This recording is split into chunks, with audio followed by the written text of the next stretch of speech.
I will yield my place to Senator Biden. I thank the Senator. Mr. President, I ask unanimous consent at the outset that a much longer statement I prepared on this issue be entered in the record as if read. Without objection, so ordered. Mr. President, I'd like to make a few points here, if I may. I think a little bit of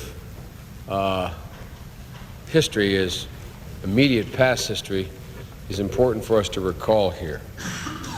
With regard to whether or not this policy that has been pursued in this administration relative to Bosnia-Herzegovina was a sound one or not, it is the same policy that was pursued by the Bush administration. The Bush administration set a policy in motion that said we would support an arms embargo against the Bosnian government as well as others, and that we would not use air power to relieve the genocidal actions of the Serbs.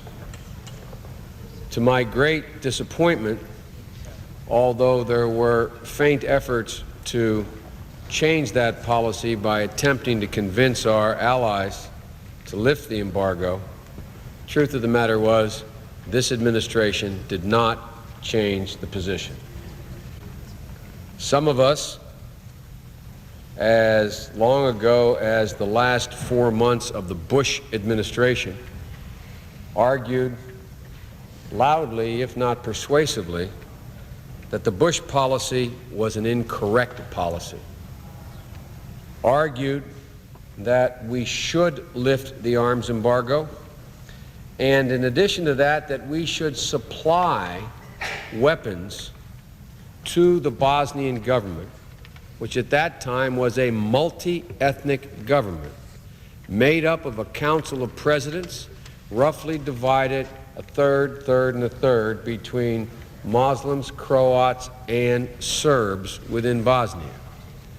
A Bosnian army that was made up of Bosnian Serbs, Bosnian Croats, and Bosnian Muslims. And we even passed the so-called Biden Amendment through both houses of the United States Congress that authorized the President of the United States to seek a lifting of the embargo and to transfer up to $50 million worth of weaponry off the shelf to the Bosnian government. That was in the last months of the Bush administration. I don't say this to speak to so much what I did or didn't do, but to mark it historically. I think after Senator Moynihan was one of the few people who went to Sarajevo, went to near Srebrenica, went to Tuzla, went to Belgrade, went to Zagreb, met with Karadzic, met with Milosevic, met with Umperfor, met with the Croatian leadership, and came back and wrote a report, at which time I was debriefed by the Secretary of State and the President, and the report called for lifting the arms embargo and using air power to strike at the Serbian genocidal undertakings that were just that. Back then, I was not the only one in the world community, but I came back and pointed out that this was raw, unadulterated genocide, that the Serbs had set up rape camps, a policy explicitly designed to take Muslim women primarily into camps, rape them, have them carry the children to term in order to intimidate and pollute the Muslim people in Bosnia. Everyone said that wasn't going on. This was not 1937 or 1938 or 1940, but now no one questions it occurred. I remember coming back after going up through Mount Igman and over the mountains into a place called Kisseljack, and going through villages and coming back and saying, there are graves. You could ride through a village in the mountains and see 3 or 4 homes pristinely kept, window boxes, flowers, 3 in a row. Next home, a hole in the ground. Next home, perfectly kept, 2 holes in the ground or a chimney sticking up after that. And graves at the end of the town road. And I was told by our own people, as well as the French, God bless them, and the Brits, that these folks are all the same. They're all bad guys. They're all like this. They've all been doing this for all of the last 4 centuries, which is historically inaccurate and was inaccurate in terms of what was taking place at the time. I remember when we watched on television, the senator from Arizona and I spoke to it on the floor that night when they overran Srebrenica. And you could actually see UN soldiers sitting there with their blue helmets and hats on top of tanks, watching the Serb conquerors take the women and children, send them in one direction, and take the able-bodied men and send them in the other direction for extermination. This wasn't because they wanted segregated prison cells. They took them to the woods, they dug holes, they shot them, they dropped them in the holes, they poured lye on their body and bulldozers the dirt over them. And we were told, no, that's not happening. Now we have satellite imaging that uncovers this. Surprise! Surprise! Oh, my Lord, this is happening. And the reason I bother to say this, because I know you all are tired of hearing me saying it for the last 3 years, is to make one very important point. And one, with all due respect, I don't think the President has accurately made. And that is, what is our interest in Bosnia?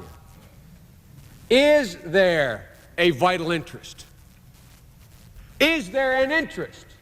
Or as my friend from Missouri said, does this action represent our interest and our values?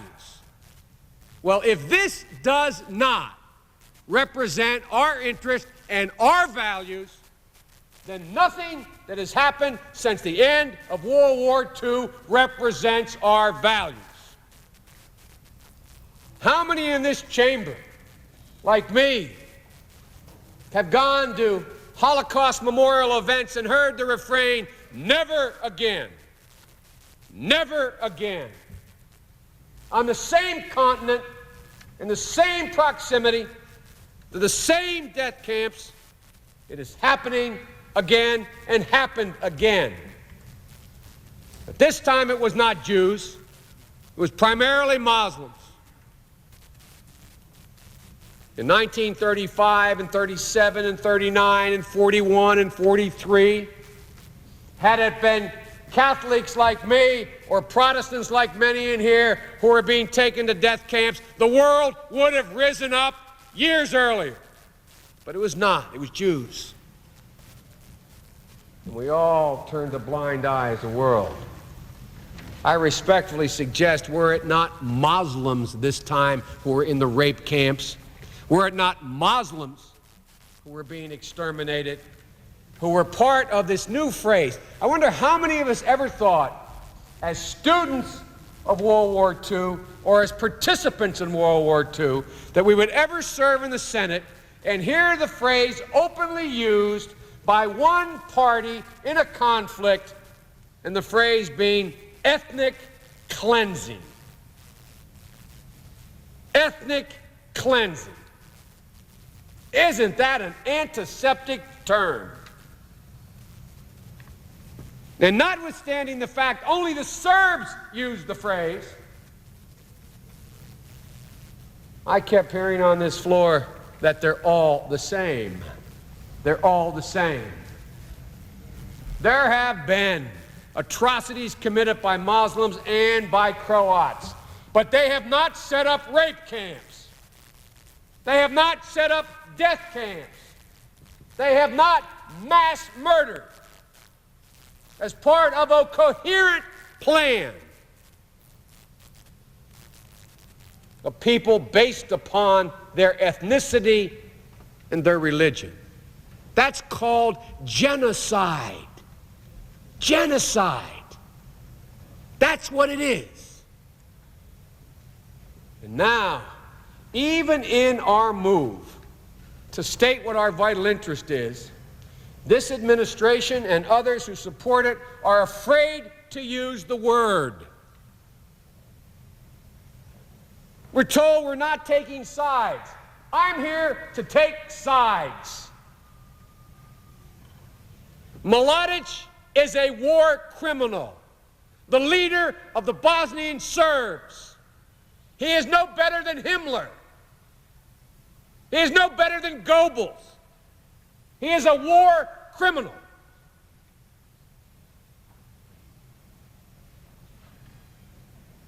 Karadzic is a war criminal. And I might add, the leader of Serbia, Milosevic, is also a war criminal, although he's the only one not indicted so far. And so I hear people stand here and say, what is our interest? What is our interest? Our interest is that history repeated itself. And let me be presumptuous enough to go on a little more what I think the next history lesson will be. The Soviet Empire has collapsed. The good news. The bad news is all the ethnic hatreds, all the ethnic fighting, all the atrocities that occurred 100 years ago and 40 years ago are now uncovered again. There are 25 million Russians living outside the border of Russia, in Ukraine, in the Balkans, in Kazakhstan. There is war in Armenia, Georgia, and almost all of it is based on ethnicity. And what is the message we send to the world if we stand by and we say, we'll let it continue to happen here in this place, but it is not in our interest. We don't fear that it will spread. I'm not here to tell you if we don't act, it will spread tomorrow and cause a war in Europe or next year, but I'm here to tell you within the decade it will cause a spread of war and a cancer and the collapse of the Western Alliance. And what's so important about the Western Alliance? NATO for NATO's sake, so we can beat our breast? What I'm about to say is going to cause me great difficulty if I'm reelected and come back here as the ranking member or chairman of the Foreign Relations Committee. But Europe cannot stay united without the United States. There is no moral center in Europe. When in the last 2 centuries have the French or the British or the Germans or the Belgians or the Italians moved in a way to unify that continent, to stand up to this kind of genocide? When have they done it? And the only reason anything is happening now is because the United States of America finally is understanding her role. So we do have a national interest. Our national interest goes well beyond the genocide that will spread like a cancer. And I will not take the time, because others wish to speak, to explain what the rest of it is, but I do in my longer statement I put in the record. But there's a second question, it seems to me. Not only what is the national interest of the United States, is there one, but once you establish there is one, which I believe there is one exists, is the proposed action by the President the one that can meet that national interest? And I'd respectfully suggest this is not the best one. If the President and the administration, in my view, and the last administration had the gumption, they would have told our European allies, we are lifting the arms embargo. This is not a Vietnamization program. The Vietnamese in South Vietnam weren't sure where they wanted to be, north or south. That's why it never worked. The Bosnians know where they want to be. They want to be free. They will fight for themselves. And all they have ever asked is lift the embargo. Prime Minister Silagic came after my first visit to Bosnia. I asked in my office, and 12 of my colleagues, all good men and women, came, Democrats and Republicans, because the word was then, you know, if we lift the embargo, it's just going to make it worse for those poor folks. More are going to get killed. And one of my colleagues, very informed in foreign policy, one of my Republican colleagues and Democratic colleagues, sat at my conference table and said the same thing to Silagic. And Silagic said something I will never forget as long as I live.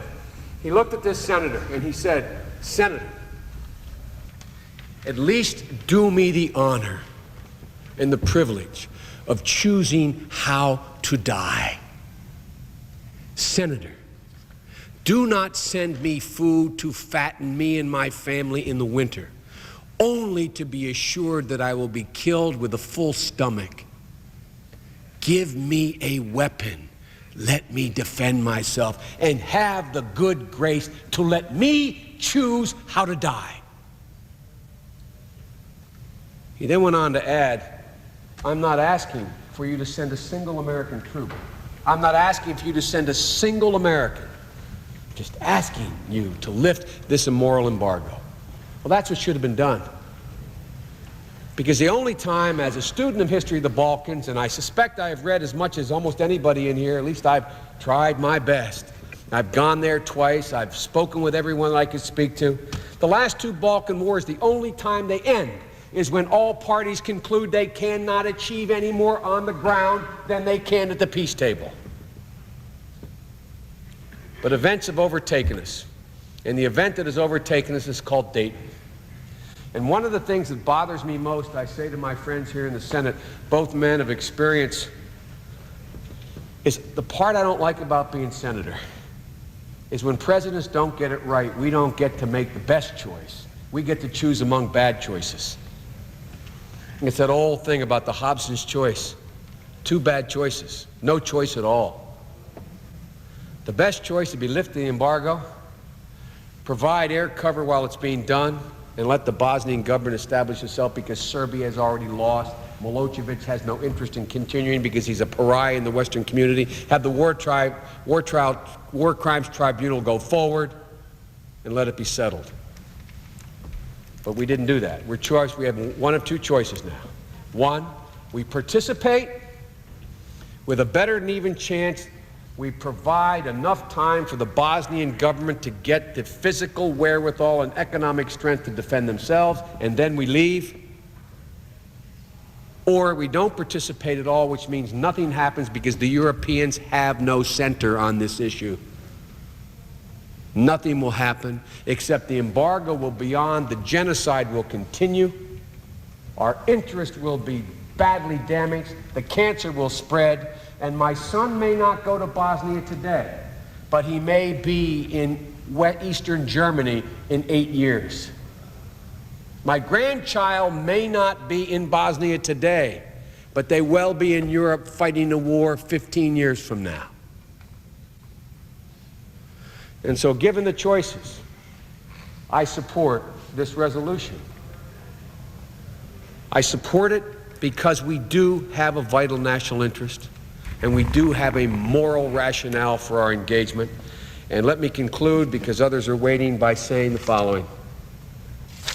If we thought we had a moral interest, a national interest in restoring the Emir of Kuwait to the throne, restoring the Emir of Kuwait to the throne, God bless his soul, to send 500,000 troops there, tell me why we don't have a moral interest in stopping what was international aggression by Serbia, crossing the Drina River into a UN-recognized country, and participating in fomenting genocide. In Kuwait, we had to come up with a single example of one young woman who was raped and beaten, who turned out not to be true, to enrage people about the awful things Saddam Hussein was saying. And here we have mass graves. I visited with Bob Dole a hospital in Sarajevo. You know who was in the hospital? 7 children. You know why there were only 7 children? Because the Serbs sit in those hills, and they have as a campaign of terror the maiming of children. Walk with me through Sarajevo streets and see draped across the roads blankets and sheets. I thought it was the Lower East Side in 1919 in New York. And I asked why. You know why they're there? To take off the line of fire from Serbian snipers shooting children. We pretended it didn't happen. Ask Bob Dole. We stood beside a beautiful raven-haired child who looked at us as we spoke, and the neurosurgeon said, the reason she's not turning is she has no sight. He turned her head. The bullet had gone through the back of her head, severed the optic nerves, and came out the other side. There were 7 children in that hospital. Nobody else. And it was a planned campaign by Mladic and the Serbs to terrorize the Muslim community. So let me tell you, if your moral center is oil, I understand you. If your moral center is humanity, there is no comparing the restoration of the Emir of Kuwait with the ending of genocide in Bosnia. But the only exit strategy, I say, Mr. President, there's only one. And I hope the President, with all due respect, understands it and commits. Only one exit strategy. That is, we will not be able to leave unless what Bob Dole, Joe Biden, Lieberman, a whole bunch of others insist it be in this resolution. And that is that the Bosnian government is armed and prepared to defend itself, because that is the ticket home for Americans. So I thank my colleagues for the time. There is a moral reason for this. There is a U.S. interest. It's not the best way to do it, but as senators, we only get to choose among the bad ways offered to us. It is worth doing. In this Christmas season, as I saw off the first group to go to Bosnia from Dover Air Force Base, the only thing I could think to say was, thank you. Watch where you walk. There are a million landmines. Watch where you walk, and God bless you. Because I'm telling you, you're doing something right, but you're being put in a position that isn't the one you should have been put in order to accomplish it. It's a hell of a way to send them off, but we have no choice, it seems to me, to meet our moral obligation and our national vital interest. I thank the Chair and I yield the floor.